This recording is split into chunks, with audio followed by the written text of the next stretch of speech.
Los seres humanos no somos inmutables, estamos en un proceso permanente de crecimiento, de cambios, podemos reinventarnos, podemos transformar, esto es importante destacarlo, podemos transformar nuestra manera de ser, en definitiva podemos ser diferentes en todo lo que hacemos. Para cambiar necesitamos, ¿qué cosa? Accionar, hacer independientemente de los problemas que surjan desde el ámbito político o de cualquier otra magnitud. Si accionamos, dejamos de ser quienes éramos y accedemos a nuevas formas de ser. ¿Sabés qué? En esto devenimos, esa es la palabra correcta, devenimos. Quienes fuimos ayer, dejamos de serlo hoy y luego mañana seremos distintos. Hay que expandir nuestra capacidad de acción, podemos superarnos como seres humanos. Nuestras acciones no solo revelan cómo somos, también nos permiten, y como decíamos antes, transformarnos. Décadas pasadas, ¿qué nos decían? Nos decían que cada persona nace dotada de una forma de ser determinada, que cada individuo tiene una manera de ser, y que no se podía cambiar, era inmutable. Con el correr del tiempo, de los años, esa concepción cambió. Los seres humanos nacemos dotados de la posibilidad de participar activamente del diseño de nuestra forma de ser.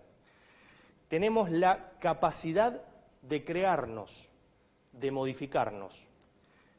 Debemos participar, ser protagonistas para crear el sentido que tiene la vida. No debemos esperar que nos llegue el sentido de la vida a nosotros, sino nosotros ir a buscarlo, ¿no? Tenemos que ir a buscarlo. Cierro con una frase que es de mi autoría. Para mí la mejor manera de esperar es ir al encuentro. ¿Cómo les va? Esto es Línea Directa, es un gusto estar con ustedes. Quien les habla, Marcelo Malvestiti. Estamos en vivo por Televisión Regional y vamos a dar paso a nuestra primera invitada. Está con nosotros la concejala de Rosario, Nadia Malevi. Su origen político es la Unión Cívica Radical, perteneciente al bloque Arriba Rosario.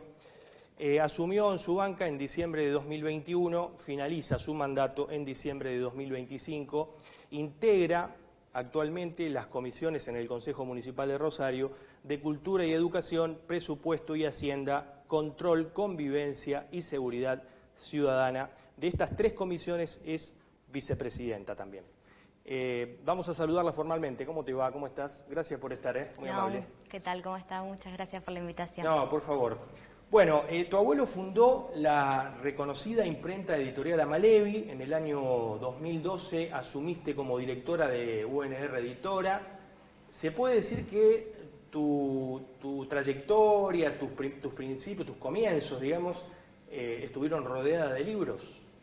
Sí, la verdad que mi abuelo fue para el momento un audaz.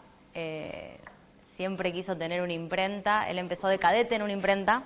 Ajá. En otro momento de la Argentina y llegó a ser dueño de una de las imprentas más importantes, más reconocidas y fundamentalmente también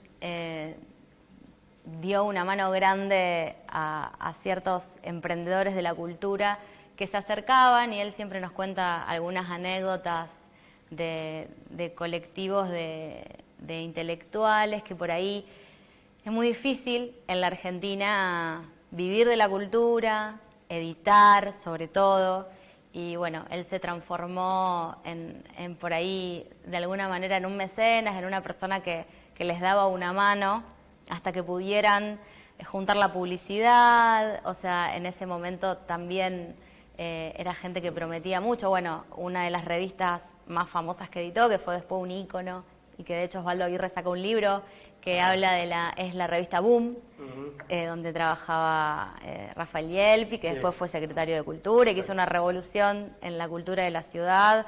Fontana Rosa, Sven Segovia, Ovidio Lagos, era el editor. Claro. Y bueno, se imprimían los talleres de mi abuelo. Él siempre contaba las anécdotas de cómo ese colectivo de gente inquieta que quería hacer cosas por la cultura de Rosario, bueno, se acerca y le proponen esta, y después también hizo la revista Risario. Sí, sí, en claro, su recuerdo. momento, Sí, sí, sí. fueron revistas que eran de la ciudad. De renombre, claro, que tuvieron un protagonismo, digamos, en la ciudad. Totalmente. Bueno, ahora otra revista que quiere recuperar un poco ese espíritu y que está buenísima y que tiene un contenido muy bueno y que la tomamos en sus comienzos desde la editorial de la universidad, fue la revista Barullo, que sigue siendo editada por Perico Pérez, Nene Vargas y Sebastián Riestra. Son los tres editores de esa revista, que la verdad es una revista de mucha calidad. Sí, muy interesante. Muy interesante, y que no existe, porque ese formato es una utopía en este momento, porque es un producto que termina siendo bastante caro para lo que es la edición, porque es una revista muy bien editada, a color, en papel ilustración. Bueno, los que saben de este rubro, es muy difícil poder, y además tiene una periodicidad que también hace que, bueno, y desde en sus comienzos en la editorial de la universidad les dimos una mano, porque la verdad que me parece que son necesarias este tipo de revistas que tienen una línea política, una línea editorial, pero además le dan lugar a gente que digamos, son trabajadores de la cultura, le dan una visibilidad y además tienen artículos de muy buena calidad. Sí, sí, sí. Tres periodistas, ¿no? Estamos hablando de periodistas de peso, digamos, de interesantes. Exactamente. Los tres. La curaduría que hacen de los artículos, de lo que se publica, de lo que se edita, de lo que se visibiliza, de cuestiones juegan mucho con la rosarinidad también, Claro, y claro. posicionan a Rosario porque también se fue presentada en Buenos Aires. O sea, este tipo de revistas, lamentablemente, Rosario está muy cerca de Buenos Aires. Entonces, la cultura, el desafío por ahí es también que no todo el tiempo tener que ir a Buenos Aires a que alguien te vea, sino que esto se dé vuelta y nos miren un poco también a nosotros. Hacer desde acá, bueno, el gran ejemplo que tuvo Rosario fue Fontana Rosa, que nunca se fue, y imagino que habrá tenido miles de oportunidades. Nosotros desde la editorial editamos la colección completa de libros de Jorge Riestra, y con él vivo todavía le hicimos un homenaje que fue muy lindo, porque la verdad que está bueno también reconocer a los autores de la ciudad cuando están vivos. Nosotros compramos sus derechos de cesión de derechos de publicación, y su primer libro, El Espantapájaros, pero él nos contaba que tuvo muchas oportunidades de editar en el exterior, pero que le querían modificar su forma de escribir, su narrativa. Sí. Y eso de la construcción de esos textos que eran, él se definía como digamos, como casi un obrero de la escritura, porque se sentaba a escribir como un horario y se imponía, pero era también lo que recogía de bares de Rosario, muy similar a la forma de construcción de relato, como decía Fontana Rosa también, que hacía sus textos, ¿no? Y también con mucho vocabulario propio de la región. Claro. Y eso él no lo quiso sacrificar. No quiso sacrificar el vocabulario con que él escribía. Seguro. Para editar en el exterior, en España, en lugares que le pedían que utilizara un español más neutro. Claro. Y la verdad que eso es súper valorable, de gente que la verdad que hizo mucho por Rosario, por la región, y que siguió acá y no mutó, no se fueron a Buenos Aires. No se fueron a Buenos Aires. Y por eso también resignaron por ahí, digamos, la proyección interna, más allá de, bueno, que Fontana Rosa es otro, sí la tuvo, pero en diferentes etapas me parece que, bueno, Jorge sí, realmente hizo un sacrificio enorme. Él también formó parte de la comisión de la Vigil, la Vigil, la editorial Biblioteca, que arranca como un proyecto autogestivo. Rosario tiene esas cosas, o sea, una escuela que tiene una biblioteca, que hace una rifa, que es la inquietud de un barrio, Sí. Es una historia tremenda, bueno, que después, lamentablemente, en la dictadura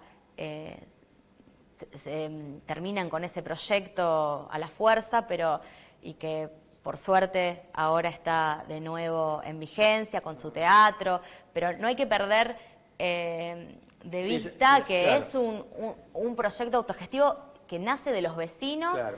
para poder formar un catálogo a partir de la biblioteca y de la inquietud y el fomento a la lectura de Seguro, un barrio de fundamentalmente. trabajadores. Claro, fundamentalmente, sí, el fomento de la lectura. Bueno, en términos políticos, en realidad comenzaste a militar en política a los 17 años de edad, a través de Franja Morada en la Facultad de Ciencia Política.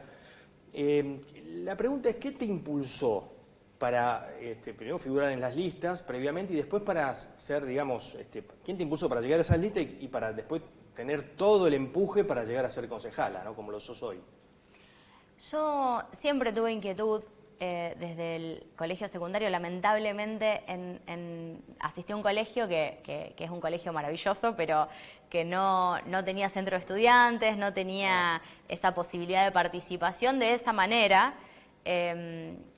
Pero en la facultad, cuando entré a la universidad, bueno, me inquietó siempre, o sea, en mi casa siempre se habló de política, sobre todo con mis abuelos, los dos radicales, y cuando entré, el que es actualmente el rector de la universidad, Franco Bartolacci, era parte del centro de estudiantes, y en ese momento la presidenta del consejo, María Eugenia Schmuck, era la presidenta del centro de estudiantes. Y me acerqué a preguntar, yo sabía que Franja Morada era el brazo universitario del radicalismo, me acerqué a preguntar si había reuniones, cómo era la participación en el centro de estudiantes, y desde ese momento, hace muchísimos años, sigo haciendo política con la misma gente.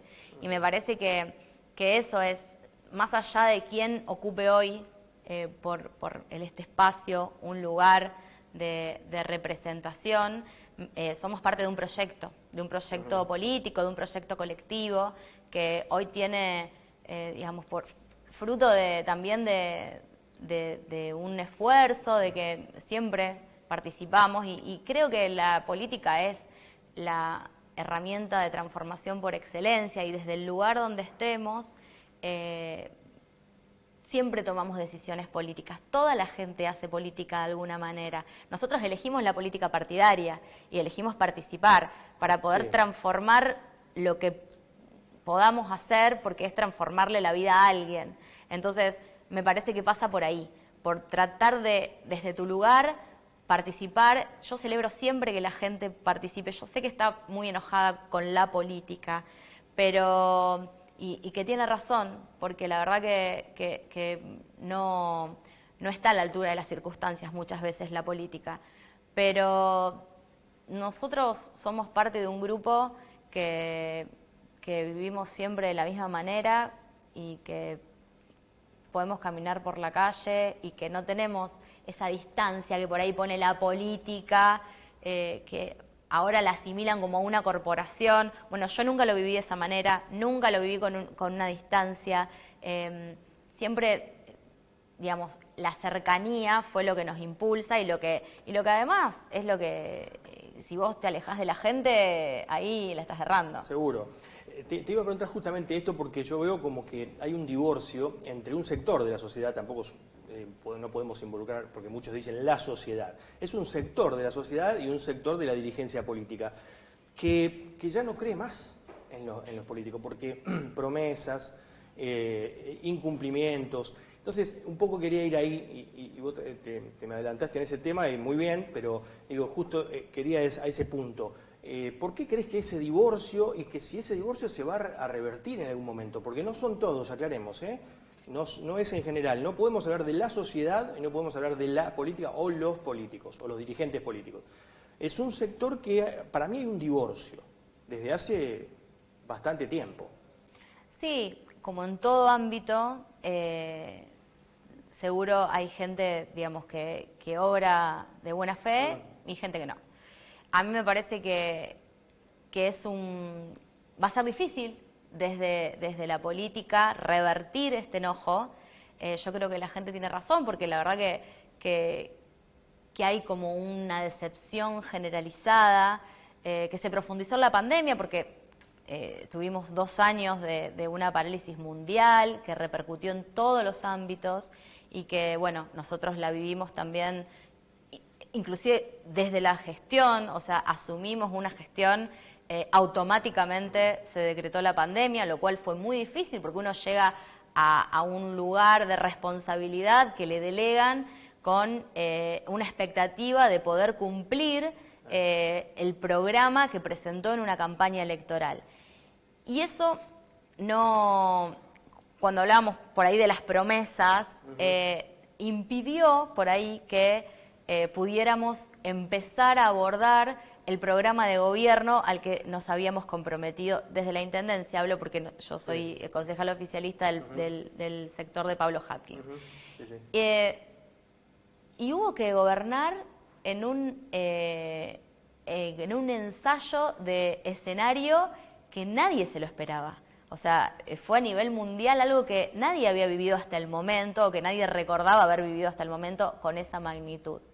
Entonces, por ahí hubo que torcer ciertas decisiones y derivarlas en otras y poder, digamos, y creo que fue satisfactorio el resultado al final, porque, bueno, se pudo esta cercanía, esta posibilidad de lo que yo te decía, de que es gente que, o sea, que vos tenés el celular digamos, tanto un montón de gente tiene el celular del intendente, de la presidenta del consejo, del rector de la universidad. No hay esa distancia con la persona que quiera acceder. Y gracias a eso, y a las organizaciones, y a Rosario, que es una ciudad súper solidaria y que tiene un empresariado y gente muy valiosa, y organizaciones de la sociedad civil, que todos se pusieron al hombro esto para poder sacar adelante en un momento tan difícil, con ayuda alimentaria, en salud, digamos, todos vivimos las idas y venidas de que el barbijo, que esto, o sea, todo el tiempo nadie tenía la receta para poder pilotear esta situación. Y la verdad que nosotros, nuestro grupo, digamos, por la idiosincrasia también de la militancia, de la cercanía con la gente, de no hacer promesas en vano, de cumplir, de poner la cara siempre, tuvimos la posibilidad de que esta cercanía ayudara también a poder llegar más fácil a ciertos sectores, porque había gente que estaba organizada, pero había gente que no, y que en un momento se vio sin trabajo, sin posibilidad de acceder a la salud, y sin posibilidad de vivienda. Entonces, bueno, hubo que salir a surfear esta ola que por suerte terminó y que ahora podemos empezar a demostrar un poco a lo que vinimos, a lo que propusimos en su momento, ¿no? Seguro. Bueno, a mí me tocó hacer campaña ya saliendo de esa situación tan difícil, claro. pero lo viví desde la universidad, y la universidad cerró sus puertas, pero nosotros no dejamos de trabajar. Yo automáticamente fuimos a prestar ayuda en la organización, digamos, con el Banco de Alimentos de Rosario, que es una organización de la ciudad que se puso al frente, y además para transparentar la ayuda alimentaria, y ahí estuvo también la universidad colaborando en ese espacio hasta que, bueno, se pudo volver a abrir, ¿no? Nadia, ¿cuáles serían tus prioridades dentro del Consejo y fuera, ¿no? Esto que hablabas de la cercanía, ¿no? La cercanía con los vecinos. Las prioridades. Bueno, yo fundamentalmente vengo de la dirección de la editorial de la universidad, y me parece que hay un montón de cosas para hacer desde la cultura, desde, bueno, profesionalizar la cultura. A mí me gustaría que la gente pueda vivir de su arte. Hoy día, la gente que, por lo general, la gente, salvo que tenga, entre comillas, ¿no? Digo, un artista consagrado, la gente no puede vivir de su arte y no son tomados como trabajadores. Hace poco otorgué una distinción a un grupo de música que hace cumbia, que es la Delio Valdés, que vino y agotó 2 veces, que hizo una gira está haciendo una gira con Los Palmeras. porque tienen un modelo autogestivo, cooperativo, que les permite vivir de la música, pero sin resignar sus derechos como trabajadores y trabajadoras de la cultura. Tienen un sistema para poder tomarse vacaciones, licencias, ellos mismos generan un trabajo genuino, un trabajo formal, y me parece que tiene que ver con eso. Yo aspiro a que el Estado, como tal, todos los niveles del Estado articulados, cada uno con su responsabilidad y obviamente porque no todos los niveles del Estado tienen las mismas posibilidades presupuestarias para asignar partidas específicas para esto, qué sé yo, la provincia debería tener ya una ley que la tiene, una ley provincial de mecenazgo seria, que pueda ayudar a la profesionalización y a que esos trabajadores de la cultura puedan visibilizarse. Más que nada apuntamos a eso. O sea, yo viví la experiencia desde la editorial de un programa de fortalecimiento al sector editorial que fue intrauniversitario, y eso redundó en que en diferentes instancias uno pudiera profesionalizarse. Un proyecto. Claro. O sea, no es dar el dinero por darlo, sino acompañar un proceso que al final, a través de un proyecto serio, termine ayudando a esa persona o a ese colectivo de trabajadores de la cultura a que puedan vivir de eso, y no que tengan que hacerlo como un hobby, porque no es un hobby, es un trabajo. Exacto. Nadia, se nos termina justo el tiempo en el bloque, pero quiero que hables sobre esto que estamos en el tema de la cultura, la iniciativa, tu proyecto, programa de becas para la formación cultural, una iniciativa tuya y del bloque Arriba Rosario, ¿no? ¿En qué consiste y cuál es el objetivo, ¿no? Si puede ser breve, porque ya no tenemos... Bueno, es más que nada, es una iniciativa que hoy día está llevando a cabo la Secretaría de Cultura, Ajá. que en el primer mes tuvieron más de 200 consultas y otorgando más de 140 becas, y trabajándolo con el secretario Dante Taparelli y con el subsecretario Federico Valentini, se me ocurrió la idea de hacerlo ordenanza para que no quede en una política de gobierno y se transforme en una política pública que tenga continuidad más allá de quién esté en ese momento en la Secretaría de Cultura. Porque a través de convenios con instituciones se pueden otorgar becas justamente para esto, claro, para que la gente pueda capacitarse y profesionalizarse en la rama que elija. Bien, bien. Bueno, te agradezco muchísimo que hayas estado acá. Siempre digo, cuando vienen por primera vez al programa, las puertas siempre para todos están abiertas, pero bueno, precisamente la gente que viene por primera vez, también se lo reitero, ¿no? Las puertas del programa, del canal, están abiertas. Bueno, muchísimas gracias por la invitación. Por favor.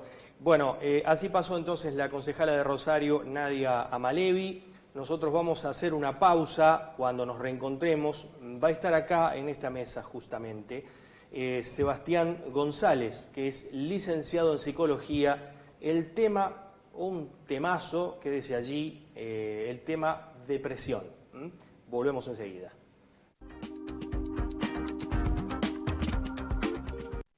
Santería Ángel de la Guarda, gran variedad de saumerios, atrapasueños, lámparas de sal, fuentes de agua, mayorista y minorista. Enviamos a todo el país. Juan José Paso, 5582, Rosario. WhatsApp 341-360-5655. En Facebook, Santería Ángel de la Guarda. Concejalas y concejales visitan todas las escuelas, distribuyen materiales didácticos y dialogan con la comunidad educativa. El Consejo en tu escuela. Cortinas de enrollar. Venta, reparación y colocación en sus diferentes características. Plásticas, de madera y aluminio. Motorizamos la cortina de tu hogar o de tu negocio. Vení a Juan Manuel de Rosas, esquina Viamonte, o comunícate al 341-662-8039 y al teléfono fijo 341-240-9600. Estudio biomecánico de la marcha, podología deportiva, análisis del calzado, órtesis de siliconas, evaluación de riesgo de lesiones en pies diabéticos, podología de avanzada, Instagram y Facebook, Mónica Beatriz Mendoza, Catamarca 2031, Rosario, podología Armstrong@gmail.com. Doctora Daniela Montenegro, abogada, especializada en temas de familia, jubilaciones y sucesiones. Moreno 1427, Planta Alta, Rosario. 0341-156-245-578. Aquilea, el espacio que tu piel necesita. Variedad en tratamientos estéticos de la mano de profesionales especializados. Rueda 1249, Planta Alta, Rosario. Contacto 341-334-7831. Búscanos en Facebook y en Instagram como @Aquilea Gabinete Integral.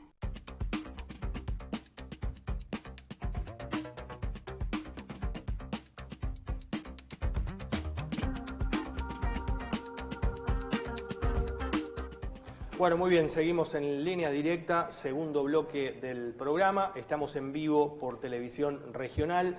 Y ahora sí, bueno, está con nosotros Sebastián González, que es licenciado en Psicología, docente universitario de la Universidad del Centro Educativo Latinoamericano, esto es la UCEL, y también subdirector del Centro de Día para Personas con Discapacidad. ¿Cómo te va? ¿Cómo estás? Gracias por estar acá. ¿Qué tal, Marcelo? Buenas noches. Muchas gracias a vos. Bueno, no, por favor. Bueno, el tema depresión es una enfermedad que afecta a millones de personas en el mundo.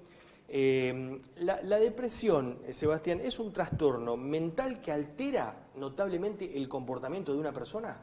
Sí, indudablemente que sí.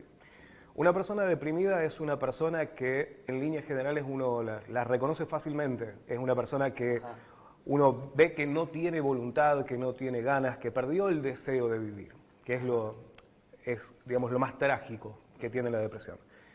Es ese tipo de persona que nosotros vemos en las películas o en las series que hemos visto, incluso nos han tocado ver personas que uno lo ve y casi como si estuviera vacío. Es una persona que ya no tiene deseo, bueno, tiene toda una serie de características muy puntuales, pero sí, claramente le afecta y le afecta en toda su vida. Nada es interesante para ese tipo de personas.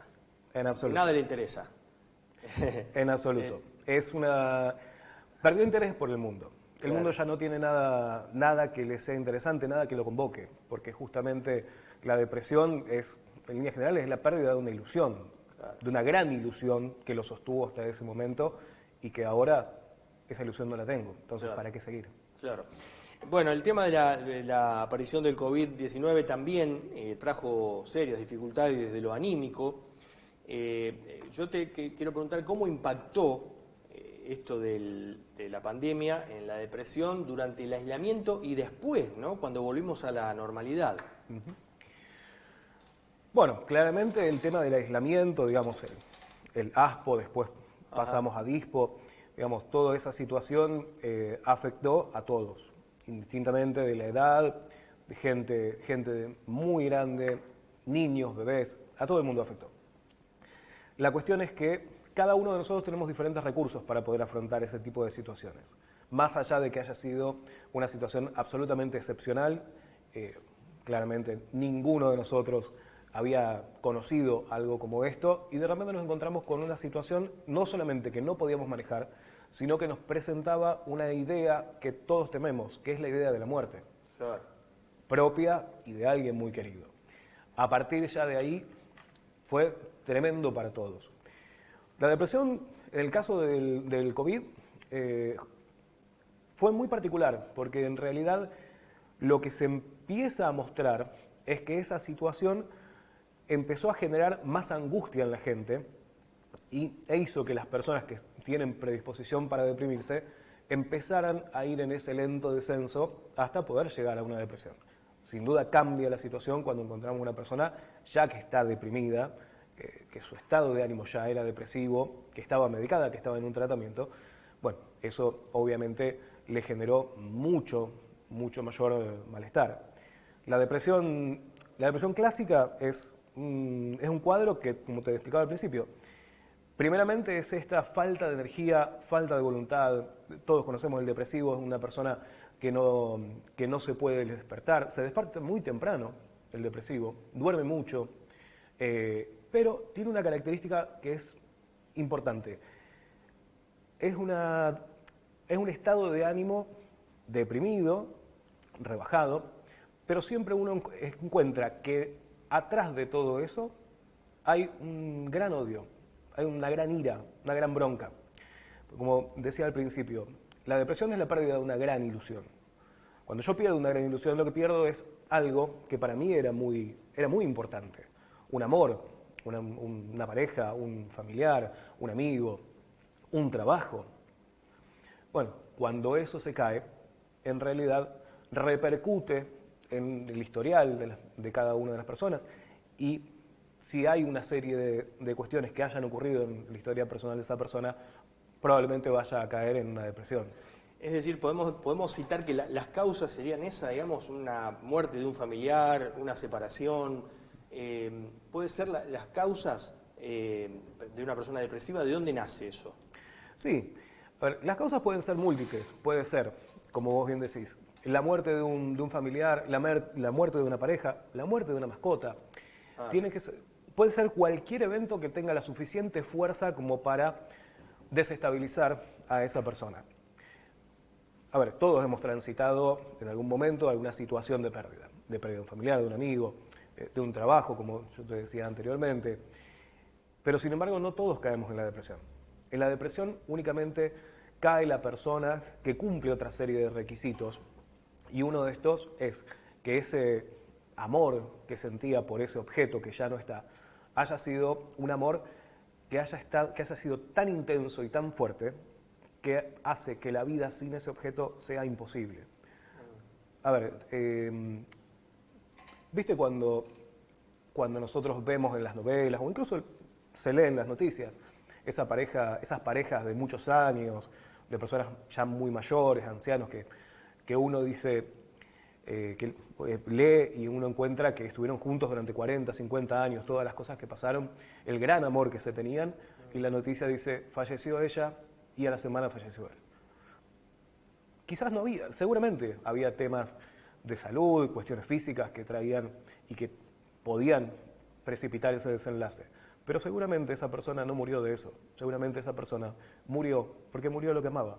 Murió no la persona, sino que murió todo ese proyecto, murió ese amor tan fusional que tuvieron durante tantos años. Si uno escucha quizás la historia de esa pareja, vea que eran compañeros absolutos. Todo el mundo generalmente lo suele decir así. Donde iba uno estaba el otro. No podían estar el uno sin el otro. Bueno, eso justamente es lo que pasa, ¿no? Como te decía, todos tuvimos en algún momento de nuestra vida, y seguramente nos van a tocar muchas veces más, hacer duelos por cosas que perdemos. En la pandemia tuvimos que duelar primero un estilo de vida, una forma de vivir y una certeza, la certeza de que todo lo podíamos, de que podíamos hacer cosas, de que estaba en nuestro alcance. Cuando fuimos perdiendo cada vez más cosas, perdimos una libertad, perdimos el contacto con personas, perdimos proyectos. Muchas personas empezaron un proyecto, incluso el día anterior habían empezado un nuevo proyecto y quedó en la nada. Eso, bueno, más allá, obviamente, de las pérdidas físicas, ¿no? Que desgraciadamente han ocurrido, y ya a esta altura todos tenemos algún conocido que haya fallecido en esa época y, bueno, que no se haya podido hacer parte de ese proceso de duelo, que es el poder acompañarlo hasta el descanso final, ¿no? Que es el gran reclamo que hubo. Y Sebastián, ¿cuánto han influido las noticias negativas durante la pandemia? Las noticias tuvieron una influencia, aumentaban la angustia.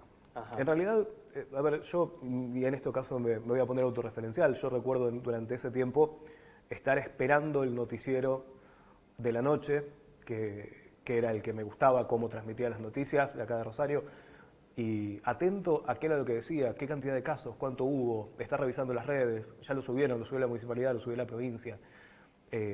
Toda esa angustia que se generaba, bueno, obviamente fue muy tremenda y muy terrible.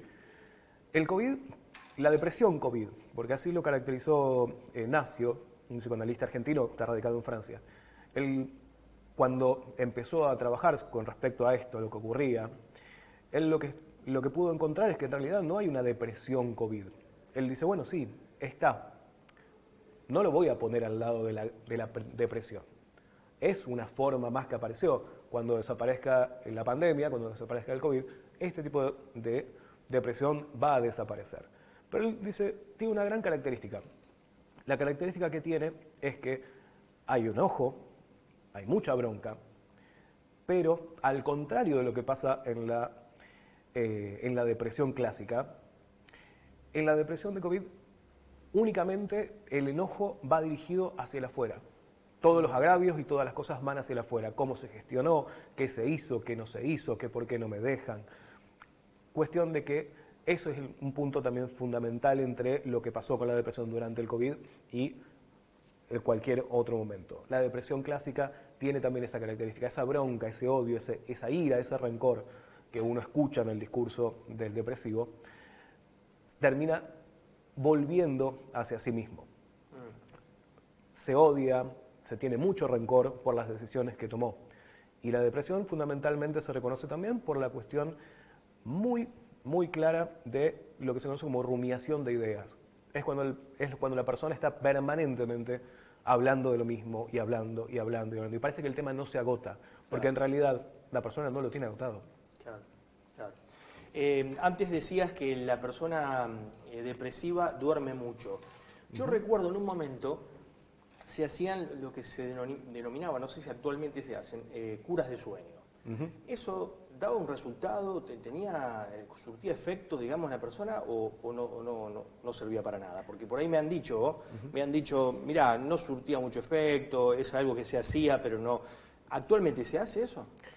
Se sigue haciendo, sigue haciendo. ¿La persona duerme durante todo el día, por ejemplo? Se pauta, digamos, un esquema de trabajo de sueño para que la persona pueda, digamos, descansar.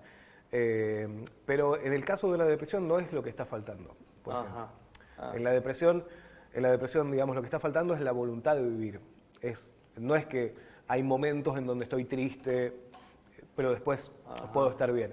En la depresión lo que uno encuentra es justamente que el estado de ánimo general es deprimido, es triste.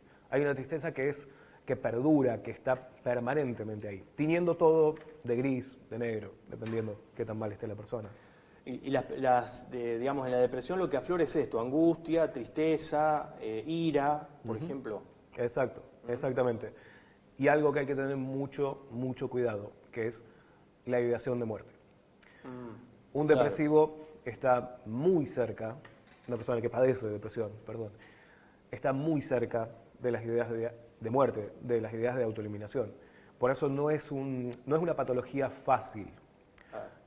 Uno escucha que por ahí hay muchas cuestiones de autoayuda, muchos audiolibros, muchos videos que dicen que apuntan a que la persona haga, lo cual está perfecto, pero hay cuestiones mucho más profundas que la persona tiene que trabajar para poder salir de esa depresión.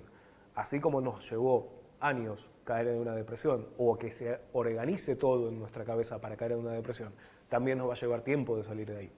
Esta frase que vos decías al principio, ¿no?, de esperar pero haciendo, claro, es justamente lo que se trata de trabajar en una terapia con un paciente depresivo. ¿La depresión borra los momentos felices del pasado? Por suerte no. No. Ajá. Por suerte no. No los borra. Ajá. Sí hace que la persona no les preste tanta atención. La persona está centrada en lo que es su sufrimiento. Todos los momentos que trae permanentemente tienen que ver con las cuestiones negativas, pero no borra lo bueno. Me ha pasado de atender pacientes que durante meses han hablado de su padecimiento, de lo mal que estaban, de lo mal que la pasaban, de todas las injusticias que habían sufrido, de todas las desilusiones que habían sufrido, hasta que en algún momento empiezan a aparecer algo del orden de esto, ¿no?, de la felicidad. Y empieza a aparecer casi como si fuera algo prohibido, como si el depresivo no se lo permitiera. Y es de donde, bueno, también uno puede empezar también a trabajar. Tú decías, es un trabajo porque es Sí, complejo claro. y en muchas ocasiones necesita la intervención, obviamente, de un médico, de un psiquiatra Claro. que pueda colaborar y, bueno, entre los distintos profesionales poder trabajar en red. Es un trabajo que también necesitamos de la familia, necesitamos de alguien que esté ahí. Claro. No es algo que le podemos dejar solo a la persona. Desgraciadamente, muchas veces uno encuentra de que la persona va sola a las consultas, va sola. El psicólogo por ahí es más simple ver que van solos, pero a veces a los médicos, van solos a los médicos, van solo al psiquiatra. Entonces lo que se le empieza a insistir es, necesitamos que alguien venga, que alguien la acompañe, que alguien nos escuche también. ¿Y es posible salir, digamos, de un estado depresivo? Es posible, Ajá. es posible. Ah. No es un trabajo fácil, pero es un trabajo que valga la pena. Bien. Todos los esfuerzos lo pueden poner los profesionales, pero lo principal es lograr despertar algo del deseo en la persona, que quiera vivir, claro. que no quiera quedarse en ese estado sufriendo y padeciendo permanentemente. Cuando leía el tema, tomé nota, por ejemplo, hay 3 factores: sentimientos de culpa, pérdidas de la autoconfianza y también disminución de la memoria. Estos son fenómenos comunes, ¿no?, en la depresión. Exacto. ¿Pierde la memoria la persona? Empieza a no recordar las cosas con tanta claridad. Ajá. Porque justamente el trabajo psíquico está enfocado en preservar ese objeto que ya no está. Ese objeto de amor que la persona tenía y que hoy no lo tiene. Entonces las otras cosas van perdiendo interés. Así es como después la familia empieza a decir, no llamaste, no te acordaste del cumpleaños de tu nieto, no te acordaste de tal evento, de tal cosa. Sí, efectivamente, la persona no lo puede hacer. Es como cuando nos lastimamos, es cuando tenemos una herida. Claro. A ver, nosotros estamos enfocados. A ver, si yo al entrar al estudio me hubiera caído, me hubiera esguinzado o me hubiera torcido el tobillo, probablemente mi atención estaría más centrada en esto que en lo que estamos hablando nosotros. Claro.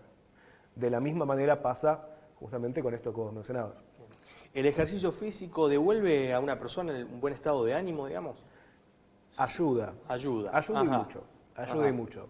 No solamente porque a través de la actividad física, digamos, empiezan a activarse neurotransmisores en el cerebro que van generando una mejor predisposición, sino también porque lo que uno hace a través del ejercicio físico es empezar a vincularse con el afuera. El depresivo no quiere vincularse, el depresivo no quiere salir, quiere quedarse ahí. Entonces lo que muchas veces se hace es, cuando va avanzando el tratamiento, es empezar a preguntarle, bueno, hacía algo, ¿por qué no lo retoma? ¿Por qué no prueba con esto?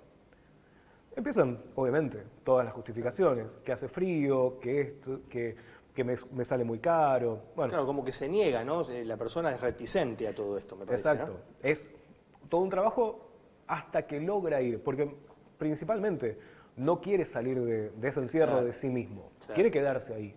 La persona que ha padecido de depresión durante mucho tiempo, estoy hablando de años, 10, 20 años, muchas veces ya encontró en ese estado depresivo, encontró lo que generalmente se suele decir como su zona de confort. Claro. Sabe cómo transitarlo y probablemente haya podido encontrar ese margen de ganancia secundaria que tiene la enfermedad. La ganancia secundaria es que el resto está ahí. Claro. Que están ahí para mí, que si los necesito me atienden el teléfono, que si algo me pasa, alguien viene. Muchas veces esa es la demanda más difícil de poder interpelar, ¿no? Porque la persona ya sabe que eso es algo... A ver, ninguna enfermedad disfrutamos, pero cuando aparece esta otra parte la hace un poco más tolerable. Días pasados leía que las personas no tienen miedo a los cambios, sino miedo a ser cambiadas. Y en esto, bueno, hay un acercamiento, digamos, no sé si es exacto, pero hay un acercamiento en esto cuando vos hablas de la zona de confort, ¿no? Que quiere quedarse en ese lugar. Cuando vos le decís desde la psicología, desde lo profesional, y es como que quiere quedarse ahí, ¿no? No tiene miedo a los cambios, sino miedo a ser cambiada. Sí.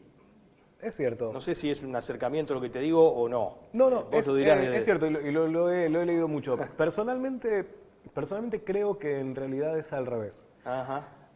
A ver, es mucho más fácil que nos cambien que cambiar nosotros. Ah. Porque si a través del trabajo, por ejemplo, a través del trabajo con un analista, con un terapeuta, yo cambio, y cambio porque el otro me lo dijo, si eso llega a fracasar, yo no tengo culpa. Claro. Yo no tengo responsabilidad y me puedo enojar con el otro. Claro. En cambio, cuando uno tiene que hacer el cambio, lo primero que necesita es reconocer las faltas que tuvo, es reconocer el error, Claro. que es la parte más dolorosa para nuestro narcisismo. Bien, el tema del estrés en la vida, bueno, afectiva y también laboral, ¿eso también surge en una persona depresiva?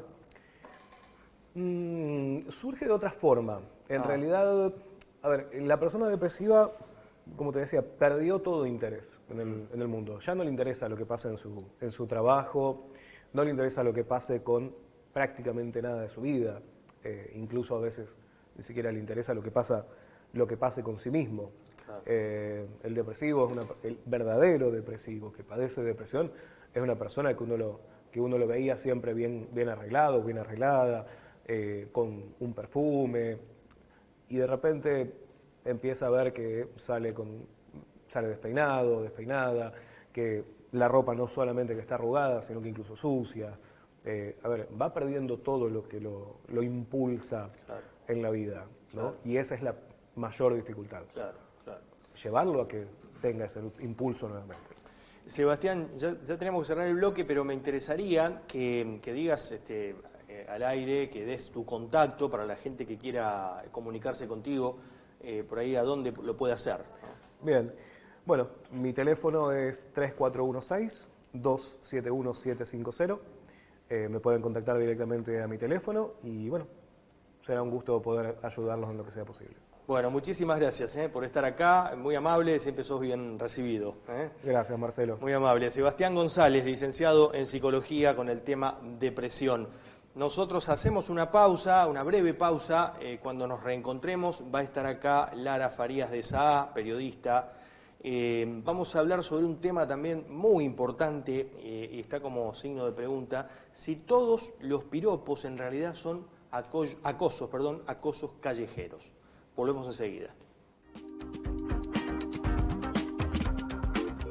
Retina Rosario, clínica oftalmológica altamente especializada, profesionales de capacitación internacional y equipamiento de última generación.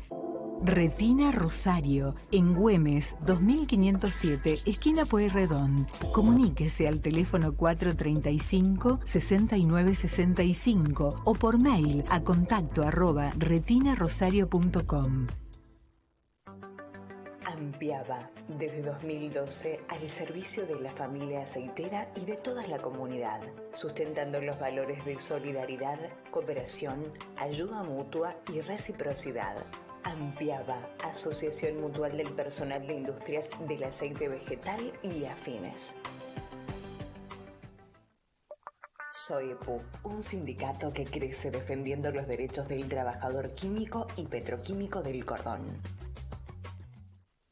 Ortopedia HSN, Ortopedia Deportiva, Alvear 324, Rosario. Comunicate a nuestro WhatsApp 341-321-1243, a nuestro número fijo 341-430-4352, 341-439-5432 o envíanos un correo electrónico a info@ortopediahsn.com.ar.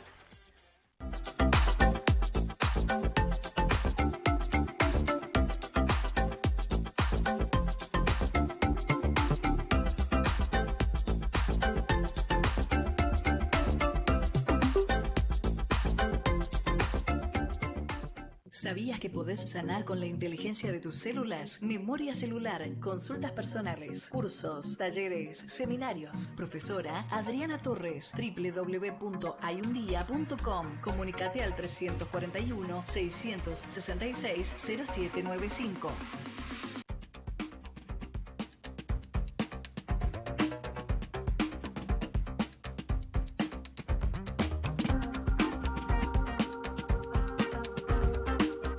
Tercer bloque de Línea Directa, estamos en vivo por Televisión Regional y como lo dijimos está con nosotros Lara Farías de SA. ¿Cómo te va, Lara? ¿Cómo estás? Todo bien, Marcelo, ¿vos? ¿Bien? ¿Todo bien? Muy bien. El tema de tu columna, Exacto. si todos los piropos son acosos, me volví a equivocar, acosos callejeros. Exacto. Es una pregunta que durante muchos años fue un debate, ¿no? Fue el centro de debate. ¿Por qué se pregunta, digamos, si todos los piropos son acoso callejero? Es más que nada por decir, bueno, si todo lo que se le dice como algo lindo a la mujer es realmente un acoso o es solamente un piropo, como se dice. Pero esto va más allá de los comentarios verbales o, digamos, de los gestos obscenos que se puedan hacer.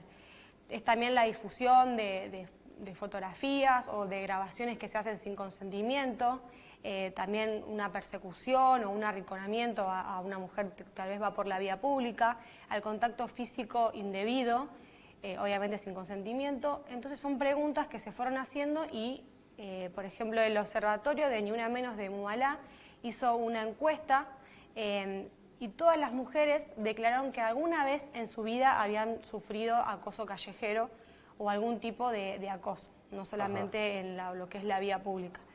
Este relevamiento que hizo Mumalá describe que un 70% alguna vez recibió algún comentario sobre su apariencia. Ajá. Tal vez por lo que llevaba puesto o lo que sea. En la vía pública, digamos, por desconocidos. Siempre. Exacto, siempre por gente desconocida. Ajá. Un 37% vivió alguna situación donde el hombre le mostraba alguna de sus partes íntimas. De 10 mujeres, solamente 3 las tocaron con intención sexual en la vía pública. Y 9 de cada 10 mujeres sufrió 2 o más situaciones de acoso en el transporte público. Que, bueno, obviamente siempre se hace un ejemplo cuando tal vez el colectivo va lleno y te piden permiso y te rozan con esa intención y tal vez las mujeres obviamente entran en confusión si lo hicieron sin querer o si fue a propósito. Claro. También una encuesta que realizó Mumalá, más que nada con respecto a lo que es la vía pública, que lo hablábamos recién, es que un 80% ha recibido bocinazos o silbazos a la hora de caminar por la calle, tal vez yendo ya sea en su barrio o saliendo de su trabajo, de la escuela o donde sea. Un 17% la siguieron, tal vez sintió que salió de algún negocio o se bajó del colectivo y alguien la siguió, que también bajaba atrás de ella.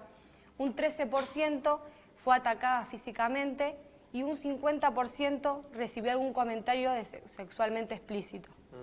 Estos son todos relevamientos que hizo Mumalá, digamos, para demostrar cuál es, digamos, el nivel que se llega en el acoso hacia las mujeres hoy en la actualidad y que siempre está presente, digamos. Claro.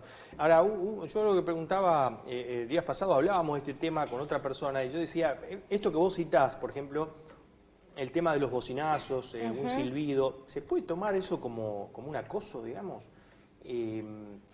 Hay mujeres, no sé tu caso, si realmente no te molesta, si realmente... Y la verdad que depende también tal vez el contexto, claro. O más allá de tal vez si te silban o te tocan bocina, ¿qué puedes llegar a ver después de ese bocinazo? Porque a veces no es solo el bocinazo, sino la frase que continúa. El temor de la mujer, digamos, es la consecuencia sobre... Exacto, sí. Bien. Exacto. Bien. O tal vez te tocó bocina y dio la vuelta a manzana y te sigue con el auto. Son situaciones que desgraciadamente las mujeres hoy en día se pasan y no está bueno. Claro. Yo me acuerdo que hace 2 años, o un poco más, habías tenido una comunicación con María Eugenia Smuck, en ese momento concejala solamente, hoy es concejala y además es presidenta del Consejo. Sí. Y ella, me acuerdo que yo le consulté sobre este tema en la radio, sí. Y ella me dijo, ¿por qué una persona que no conozco me va a piropear? Exacto.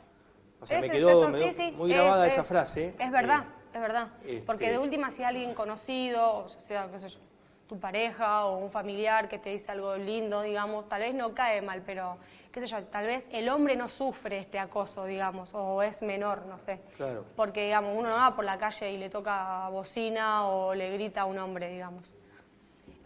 Sí, yo a veces pienso también que el hombre ha exteriorizado mucho esto, porque hay un sector, no por supuesto todo de la mujer, que también... tenía esa libertad, ¿no? Para decirle al hombre tal o cual cosa, entonces el hombre como que piensa que, digamos, todas son de la misma manera, claro, ¿no? Son todas iguales. Toman la misma confianza, claro, digamos. Exacto. Por ahí me parece que no sabe distinguir, ¿no? Dale. Bueno, lo que también estaría bueno decir de ese tema sería que estos diferentes acosos que las mujeres sufren hacen que la mujer cambie de rutina, piense por dónde tiene qué lugar tiene que ir, ya sea el trabajo, el estudio o dónde salir a la calle. Lo tiene que pensar mucho para poder preservar más que nada su seguridad y su integrarse visual más que nada. Así que es algo que es fundamental. Bien. Antes de irnos, perdón que te interrumpa, tenemos una sorpresa para vos. Mira porque vos. Hoy es tu cumpleaños, así que vamos a pasar un video para que lo veas. Qué bueno. Bueno, muchas gracias. Mirá qué bien, ¿eh? Bueno. Te lo manda la gente que, bueno, que te quiere y que te desea un feliz cumpleaños. Bueno, muchísimas gracias. Mirá vos.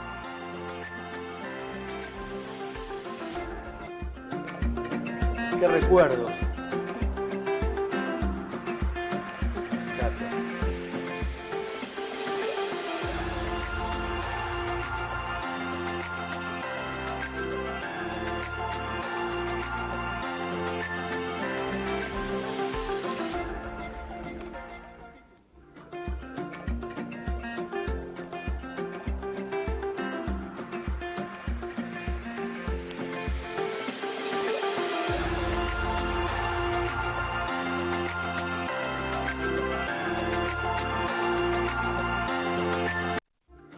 Bueno, este es un regalo más que nada que también hace Karina, tu mujer, para desearte feliz cumpleaños y que bueno, que a pesar de que estés trabajando la estés pasando bien. Bueno, muchísimas gracias, muchas gracias. La verdad que una sorpresa emotiva, ver todas las fotos y todo el recuerdo, ¿no? Fotos de recuerdo.